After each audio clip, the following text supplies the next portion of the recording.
Durham are known for having a very strong academy in cricket.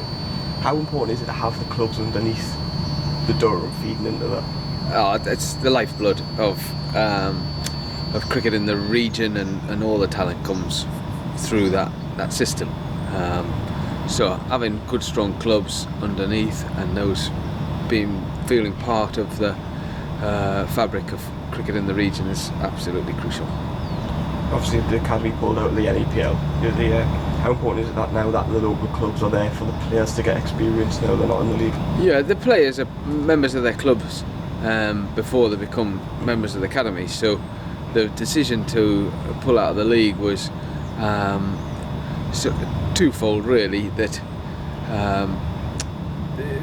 to strengthen or to continue help players continue their development in clubs is one aspect of it, and two, to maintain the playing strength. So it didn't make sense to starve or clubs of their best young cricketers when then they'd all be playing leading roles for those teams.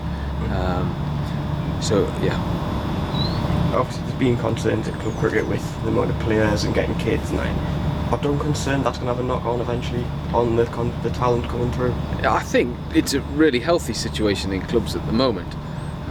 The All-Stars initiative and Chance to Shine have meant that most of the clubs that have engaged, or all of the clubs that have engaged with it, have seen an influx of younger kids at the bottom end, and certainly from 11 down the numbers are really good. I think you hit on a bit of a point, that try to transfer that early interest into what you would recognise as good quality playing through the age levels and then into the senior teams. I think there's a bit of work to do on that, but I'm sure the ECB and the Durham Cricket Board that oversee that have got initiatives up their sleeve to try and foster that interest into high quality cricket. So I think as long as kids are playing cricket, there'll still be kids that are proficient at it and still good quality cricket, and the academy and the professional club here are always looking for that talent to come out the top end, and the reason for being here is to give those kids a shot and to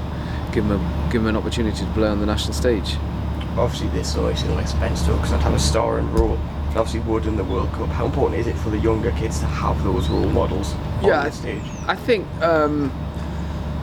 Collingwood and Harmison were the trailblazers. I think it was really hard for them at that time to get into the international game with no background and no history. And I think what you've seen is, having them made those initial strides into the international game, that it becomes easier and easier for lads to follow suit. And having Wood and Stokes in that environment and still really close to the players here, it really helps.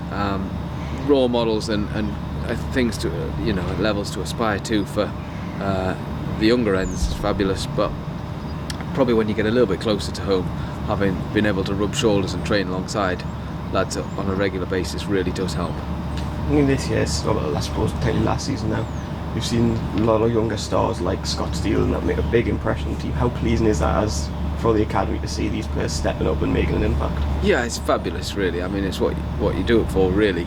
I think the real bonus this year is that opportunities have been there for the young lads. So Marcus and Frankie have given opportunities to Cars and to Potts and Travaskis, Steele have all had, and they've all played leading roles in the side. So with the press for promotion, it's still great that the club have invested in the talent and in the youth and given those lads a chance, and fabulous that they've been able to repay it.